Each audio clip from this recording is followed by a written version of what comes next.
before I talk.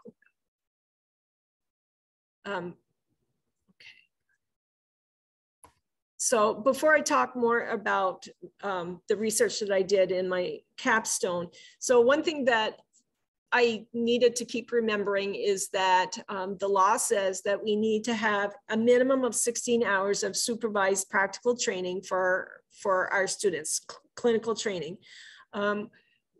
A lot of us use how-to videos, so we watch and see how to wash somebody's feet or how to take a pulse, but there's no active participation in those how-to videos. They're good supplement for lectures, but they're not, the students aren't doing anything. They're passive recipients of that information. So the virtual simulation, what I was looking for was that there would be some more active, actual hands-on care or thinking involved with that. So prior to getting in my students participating in the virtual simulation, our school did receive a grant because of related to COVID, because we couldn't take our students out to the clinical setting. All the tech centers received a grant. It was called the GEAR grant, the Governor's Emergency Education Relief Fund. Because we couldn't offer any work-based learning to our students, we could buy tools or supplies or whatever we needed to help supplement what they were losing from not going out in the field. So based on what I had learned about simulation, any kind of simulation, at this point, I did order 2 high fidelity mannequins to have in my lab so that we could have mannequins that were not the floppy plastic dolls that we normally have, the low fidelity ones. So those that actually had pulses and respirations and could talk to them, so that there would be some more realistic experiences for them.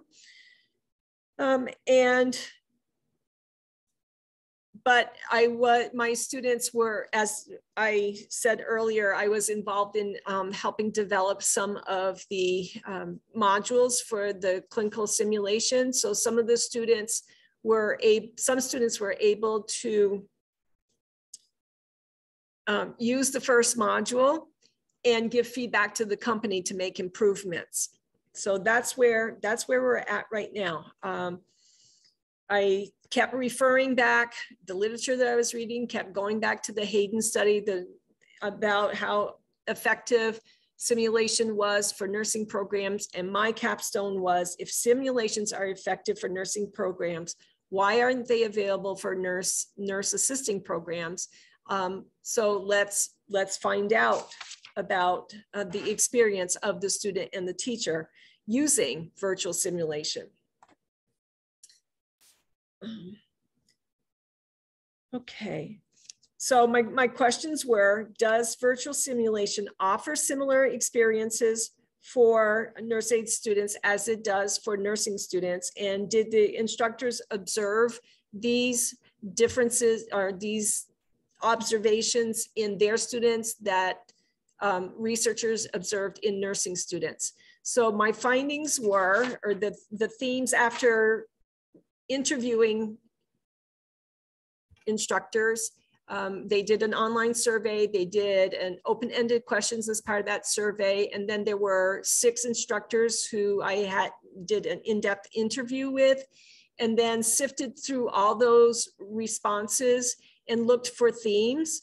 And some of the findings that came out of that were that realism was really important in the learning environment, that immediate feedback was very much appreciated, particularly for our students today who are digital natives and like to click and get an immediate response. So that was helpful.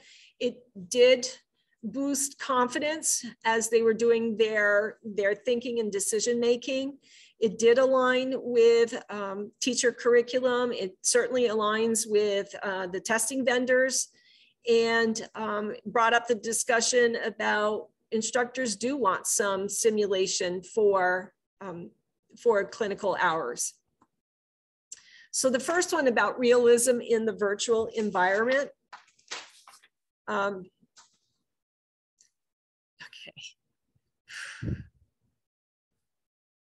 So the purpose of the clinical, for me, the purpose of the clinical setting or taking them out to clinicals is we all want our students to develop good communication skills, empathy skills, critical thinking.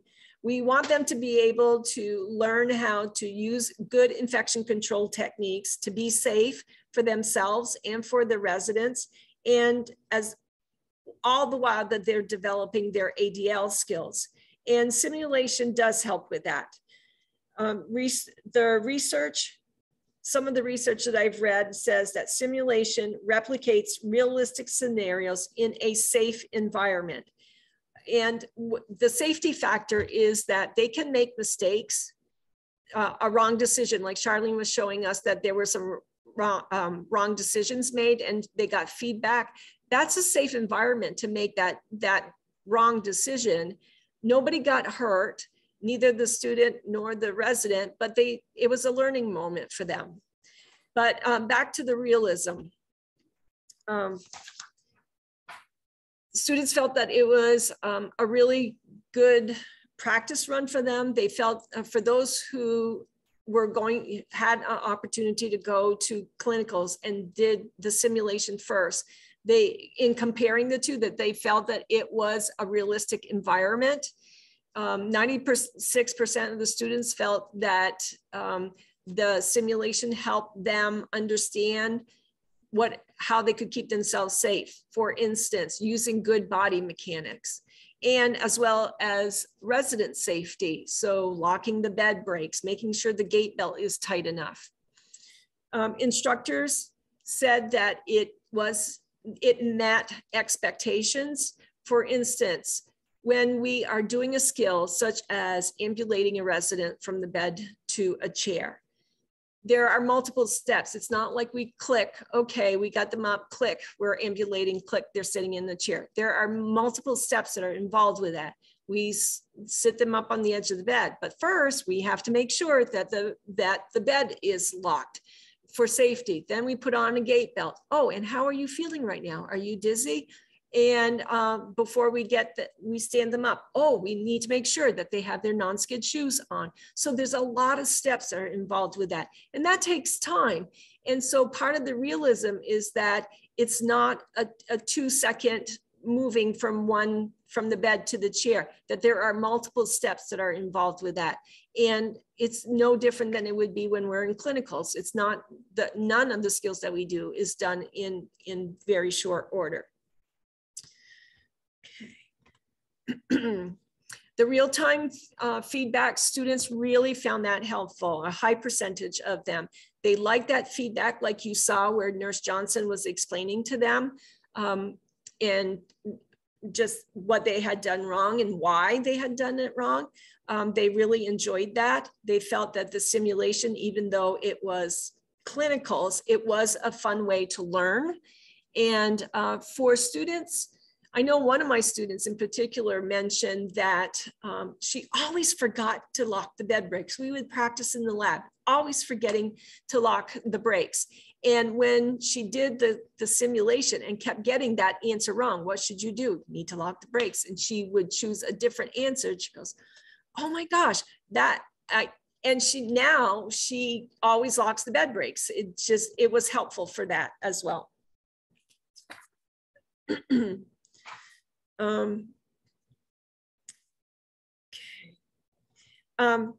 So I talked about the safety, the infection prevention techniques, residents' rights as well. The simulation really focuses on that as well. For example, privacy, allowing the resident to make choices.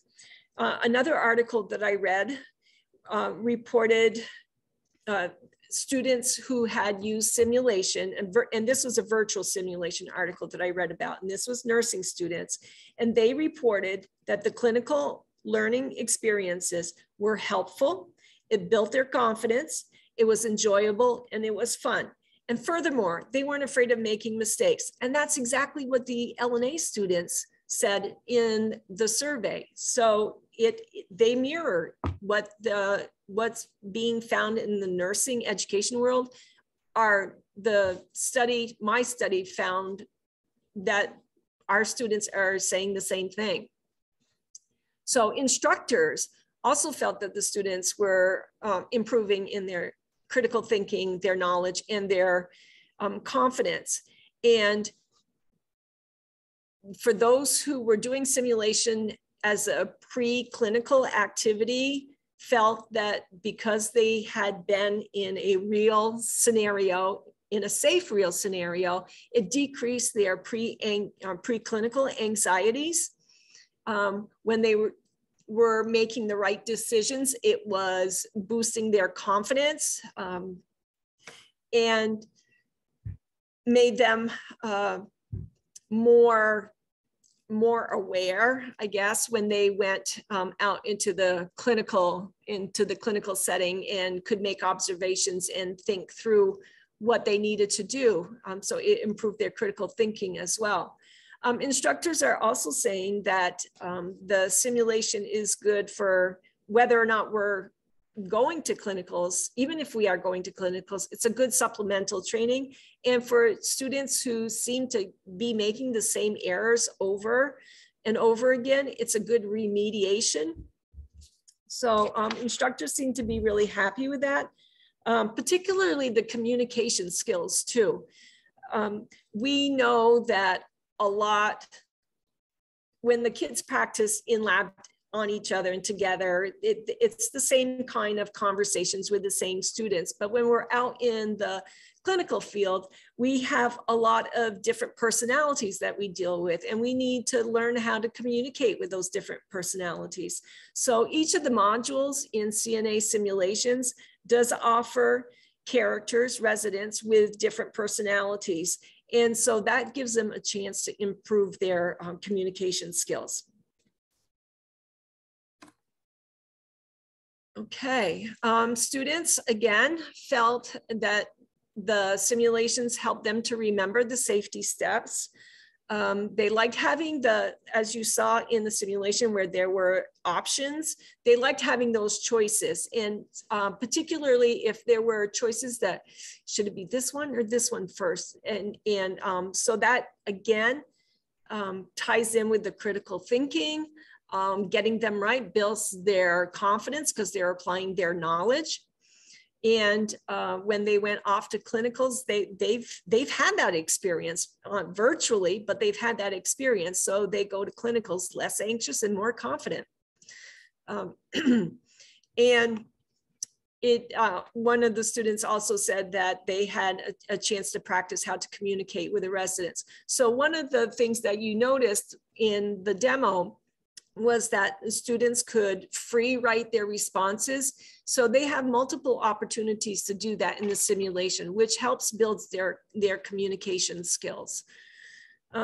There's also a part at the end of the simulation, there's a reflection piece, which is also free writing. And it asks questions like, what would you say when or if? What if the nurse wasn't available and you had something to report? What would you do? What would you report at the end of a shift to an another oncoming LNA? So really time to process and think about what they've experienced in the simulation.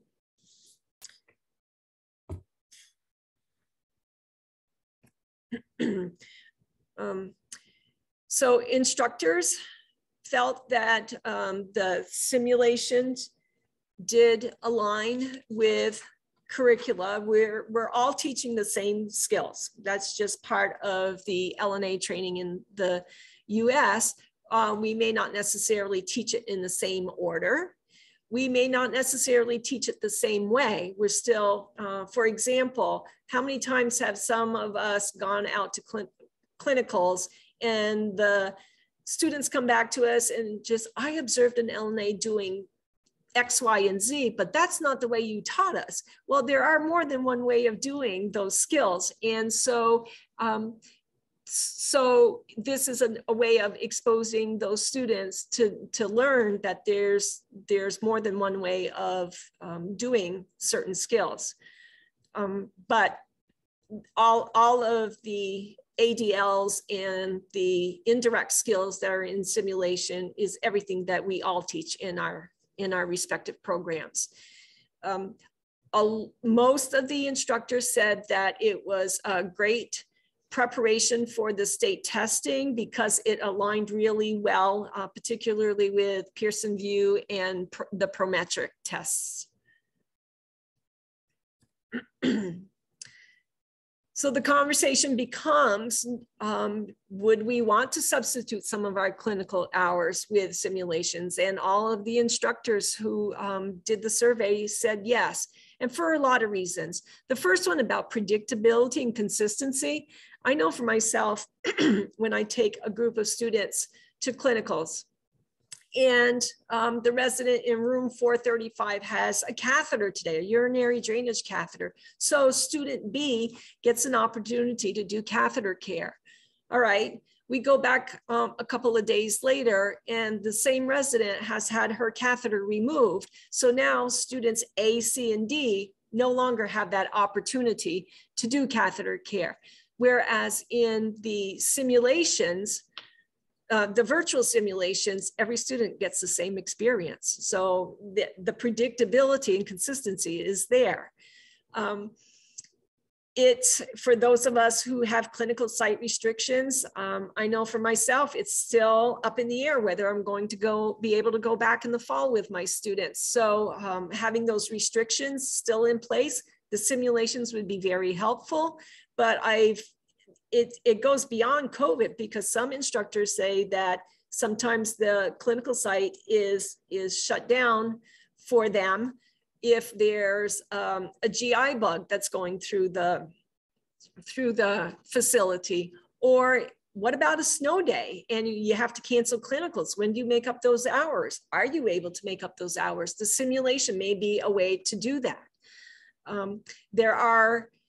There are some states, I know the law says 16 hours of minimum, but there's some states that ask for way more clinical hours than that, 50 hours, 100 hours.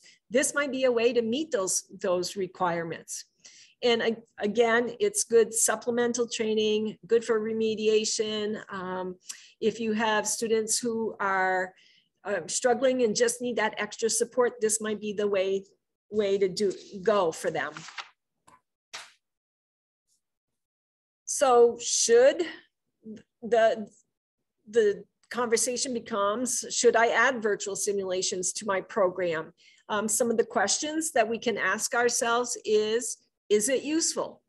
One of those questions is, okay, it might be useful, but if the kids don't like it and don't want to use it or don't use it, then, do we get it? How can I fit it into my budget? Not all of us can say this, not all of us are the final decision makers in our budget. So that conversation needs to happen with the powers that be that make those decisions, and figuring out how to integrate it in our programs. So some of the benefits of virtual simulation from my study is that it is helpful for test preparation. And this is the certification licensure testing. Maybe the end of the program happens and the test is scheduled 2 months or 3 months out. So they need to stay in practice. This would be a good way for them to do so. Again, it's a safe environment. Making mistakes without anybody getting hurt is a good way to learn. The realism piece, it does reflect what goes on in a nursing home. The building those critical thinkings of learning something in class, practicing in the lab, and then using that knowledge in the simulation and making those decisions. Again, every student gets the same clinical experience, unlike what happens when we actually go out in the field. More and more clinical sites are not just for COVID, but for a variety of reasons, such as low staffing. Low staffing is one of them, or just not wanting to have students on their unit for a variety of reasons. So we're getting less opportunities to take our students out to clinicals. It's happening in the nursing education world, and it is also happening in those of us doing LNA. And it reinforces soft skills. Now, that is not a term that I like very much. Because soft skills, in my opinion, are critical skills like interpersonal relationships, communication, time management, problem solving. Simulation helps with that as well. Of the instructors who were surveyed, all said that they will add CNA simulations to their training programs. The literature for using, as I mentioned earlier, the study showed that 50% of clinical hour requirements could be substituted with simulation. What is the ideal simulation ratio? Is it 1 hour of sim for 1 hour of live clinicals? Is it 2 to 1? For example, some of what I've been reading is when we're at clinicals, not every student is active the entire time that they're there. Lots of times, I know, again, for myself, when I take students out and I have a group of them, I may be in the dining room with 2 of them observing what they're doing. And there may be a student waiting for me to come and watch them brush dentures so I can sign them off. So there's some downtime there. So whereas with simulation, they're busy the whole time. So that's a consideration. One article that I read recently, which really spoke to me, was that it's not so much about replacement hours per se, but the focus should be on giving the best opportunities from both the on-site clinicals and from the simulations. And I thought that just spoke to me. So ultimately, it's what method most effectively meets the learning objectives that we have. So for the students who tried out the first of its kind module 1, gave feedback to the company, and upgrades were made from that. So students, so some of the upgrades were that the Nurse Johnson summarizes the care plan. So not only can they read the care plan, but they can hear the summary of it. So it meets various learning styles. It's user-friendly, easy to navigate. There are more documentation and assistance for the instructors that have been created. And instead of doing the entire simulation, there can be chunks of it. So maybe I don't want to do ambulating with a gait belt today because my lecture was about turning and repositioning. So I could go at the middle of the simulation and take out that mini or micro scenario and use that as a mini clinical for today. So moving forward for me, I need to learn a lot more about simulation. As much as I have learned, there's still so much more. Particularly what I've read a lot about is that pre-briefing is super important, assigning appropriately, then the debriefing afterwards, and then how to, whether or not we should use the grades that they get on simulation as a clinical grade. Whoops, sorry. I'm going to integrate the CNA simulations into my LNA program this fall. I do want to document how often students are inactive in the clinical setting. So how long are they waiting for me to come and observe them do a skill?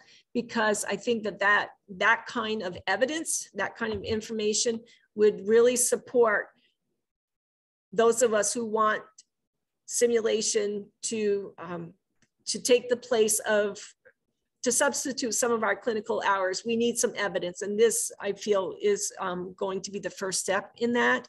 And one of the neat things about simulation, and I know I did it with my students this year, is so Miss Sophie, who you met earlier, and we would have a discussion during lecture, and it's just like, oh, you remember Miss Sophie, we did so and so, and then we had a chance to talk about it. So it's a good reference as well.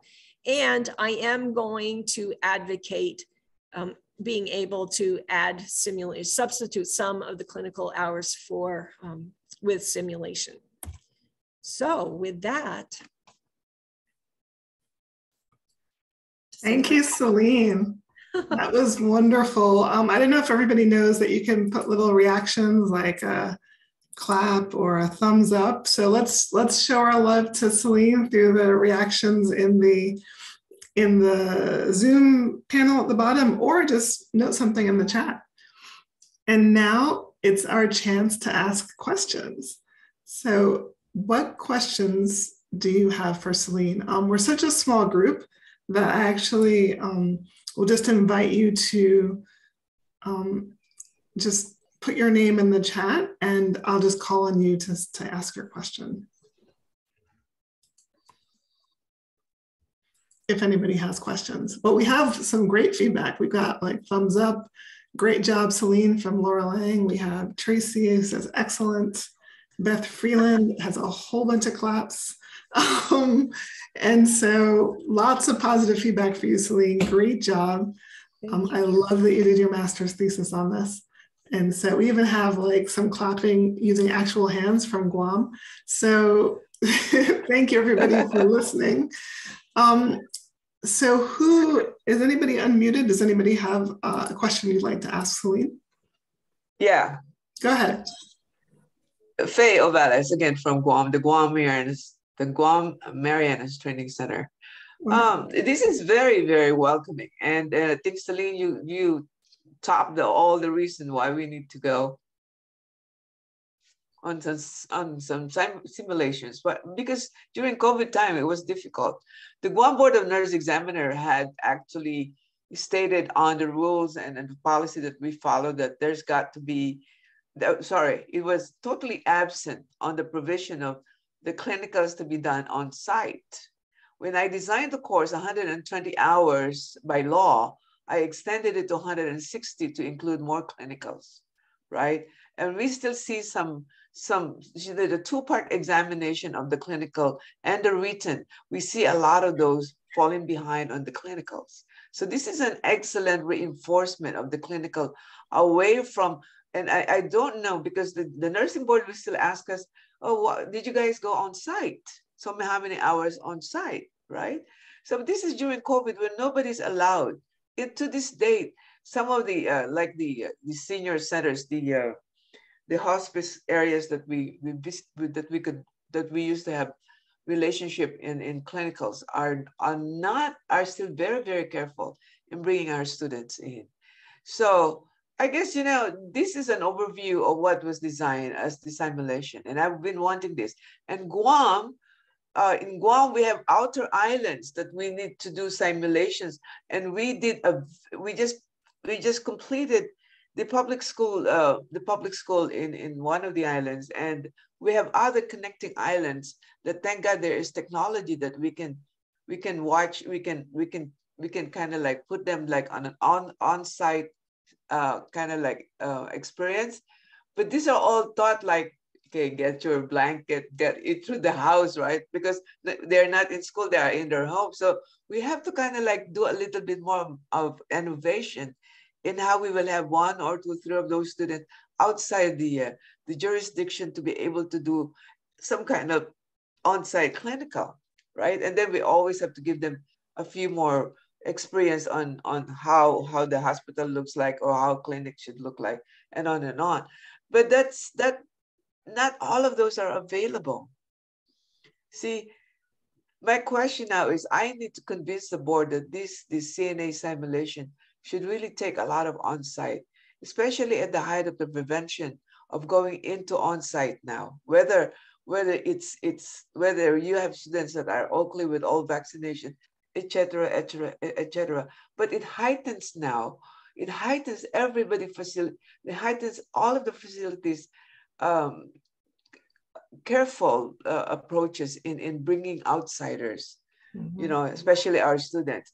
Our vaccinations now, of course, we have to include now the COVID vaccinations, etc., as they come in, and who knows what else will be required for our students, you know. So there's no provision on it to be on an on-site clinical, but that has been the norm from ever since we started school back in 2010.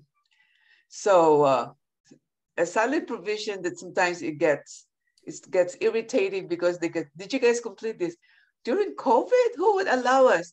So we have to make do. We have to make do, and our facilities is complete. We didn't have to come up with this and that for everything. I should show you the picture of our school. It's really the Guam board. Let me jump in and ask you, because underneath what you were saying, I heard you ask Celine about advocacy. Like, how do you convince people about simulations? Was that your question underneath what you were describing? Because I think everyone on the call relates to the challenges you had. I really like this whole idea of simulation, and this is what is needed now. We just need to really get to the modules and see the breakdown of all of those to comply with the board that governs our classrooms, right? Mm-hmm. Or our NA program. So I want to make sure that I can put forth to the board so it will be an accepted one. We have only 170,000 population here in Guam. So I'm the only private sector that offers NA. The rest are the community college and the university. They're directly competing with me on the outreach, but it's okay. Why don't we set up a time and talk? Maybe even Celine can help because she's going to be advocating in Vermont. Maybe we can set up a time and just talk in more detail about strategies for how to advocate for CNA simulations. But I want to give other people a chance to ask questions. Yes. So first thing first is I probably would have to email you, Charlene. Yes. The rules and regulation, or the whole provision that governs the nursing assistant program and the whole nursing for that matter. So that would really help us a lot. You have my email address, but I'm going to put it in the chat for everyone if anybody wants to reach out to me, and if you don't have my email address. I'm going to read through some of the additional comments that I'm hearing in the group. So we had a question about pricing. If anybody has questions about pricing or wants another demo, just reach out to me or click the calendar link in the chat, and we'll set up a time and talk about that. But the focus of today is really to see what we can learn from Celine, because literally Celine on the planet is the only person who has done research on CNA simulations, because virtual CNA simulations, because they just didn't exist. So I see Jen says, I can see simulations being used for follow-up practice at home. COVID really showed us how difficult it is for our students to reinforce what they've learned in the classroom. I agree. Let's see, very informative. Thank you. Thanks for sharing. Okay, thank you. My students have education plans, need extra time to practice. They often can't come outside of regular school hours. This program would be great to help them with confidence. I think that's what Celine's research bore out. So Celine, would you like to comment on this idea of building confidence, and also share the strategies that you're planning to use to advocate in Vermont that might be transferable for Guam or other states in the country? Well, like I mentioned earlier, I think we need to prove, we can't just use what the Hayden survey research did and say, okay, this is what worked with the nursing schools, therefore it should work for LNAs. We need to prove it. And where I am going to start documenting how much downtime there is in the clinical setting, that's going to be solid evidence. And just a lot of documentation. I'm just planning on every day, just writing how I use simulation, what the success rate was, just any observations I make. So do I have anything concrete to share right now? Really, I don't, because this is something I'm planning on doing this fall starting, but it's going to be a lot of documentation. So I have evidence to speak to whoever I need to speak to to ask if we can substitute some of the live hours with simulation. Does that answer your question? Yeah, I think that was great. Do you have, so we have a question about how close are the modules towards the NNAP clinical exams? I don't know. NNAP, what are the NNAP clinical exams? So that would be the licensure testing exams. Yes, I guess I can say we've looked closely at each, there's states that have licensure or certification exams that are managed by various test vendors. And so we've spent a lot of time digging through Credentia, Pearson VUE, Prometrics. And so I guess it depends on what testing vendor you use in that geographic area. I'm happy to try to unpack that after the call and figure it out, but they're they do cover all the steps that are tested by the vendors that I just described. And we have schools using them in every part of the country, from Kansas to Florida to Texas to Vermont to Maryland to California. And so it's definitely being used. It's not being used outside the 48 states yet, but each of those areas has very different testing requirements. So we've just spent a lot of time trying to make it supportive of the clinical exams that students have to take. Charlene, can I jump in here for a minute? Of course. I think that one thing to keep in mind is that the nurses that are helping to develop the program or the modules are very, how do I want to put it? They are very invested in making a module that's going to help them as well, right? Mm-hmm. So, when I'm looking at a module and I'm trying to develop what to do, let's say temperature, I don't teach how to use a bath thermometer, but all of our textbooks say that, right? And maybe you do teach it that way. So we make sure that in the module, maybe they do it the way that is most often taught by the instructors, but we still have Nurse Johnson as a resource coming in and saying, if you use a thermometer to test your water in your school, or in your facility that you're going to be working, this is what you would do. So we try to hit both sides. The other thing I noticed is, of course, if you have more than one instructor, that you're all teaching it a little bit different. Yes, you're following the steps in the book or the testing company, right? But you might do a little bit different than another nurse. That's how you learned it and that's how you're teaching it. That's okay, because these modules have all the steps in there. So the only thing you're going to notice is individual preference. If there are critical things like from the steps in the books, those are going to be right where they're supposed to be every single time. Okay, so that will help you with that.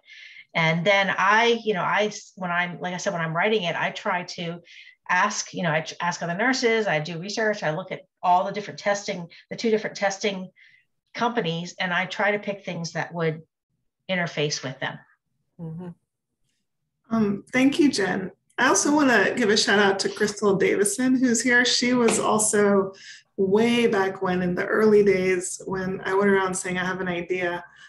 Crystal was one of the first nurses to work on simulations, and I'm thrilled to see her here in the audience. If you have any questions or comments, Crystal, you're more than welcome. And we have, so Crystal, if you have anything to say. If not, I do have some more comments that are coming through. I'm putting you on the spot, I know.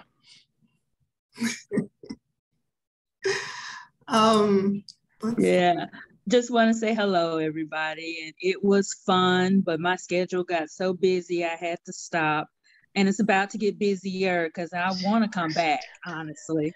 So as soon as I get a chance to, Miss Charlene, and you still need me, I will be there. Right. Love it. That's great to hear. We have commentary from Heidi Richard. I've also seen the downtime at clinical. Also, my classes are often bigger than what my local clinical sites can hold. It often takes several weeks to get through clinical, as I have to break them into smaller groups. I really do hope that we can advocate for a hybrid model of LNA instruction, that much like nursing programs are continuing to do. I agree. I think we're starting to reach some kind of consensus in the group that CNA or LNA, any kind of nurse aid, nursing assistant training program, it would be awesome if we could have some portion of the clinical time take place in simulation. So maybe we'll form like a little interest group of people who want to try to make that happen, can come together and exchange ideas about how to advocate or what kind of evidence we need to pull together to support that, just like Celine was mentioning. Yes. Okay, there are a couple questions about whether or not the recording will be available. So some of you might have noticed that we forgot to start recording at the very beginning. So what will be available is from the point we started recording, which was right around the time that Celine was talking about her research methodology. Let's see, we have another comment from Jen. Imagine simulation as a bridge from the lab to the clinical setting. Every class I've encountered is several students who are so timid and don't even feel comfortable introducing themselves. These simulations will be perfect to help bring them out of their shell a little. They're going to encounter residents with different challenges and personalities, and also female and male residents. Yep. Well said, well said. We're at 4:57, everybody. So we have 3 minutes left. This is your moment. Celine is dedicated to answering your questions or sharing insights on anything else that has come to mind. Additional thoughts or follow-up questions for Celine? This is your moment. What is LNA in your jurisdiction? It's licensed nursing assistant, so they're not certified. It's the Board of Nursing that actually issues licenses.